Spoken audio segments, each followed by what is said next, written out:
Whole lot of activity going on here. Wolf, turkey, deer. I haven't seen so many tracks in one spot in a long time. Everywhere down here.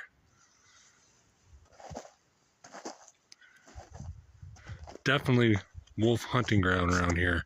Look at the tracks.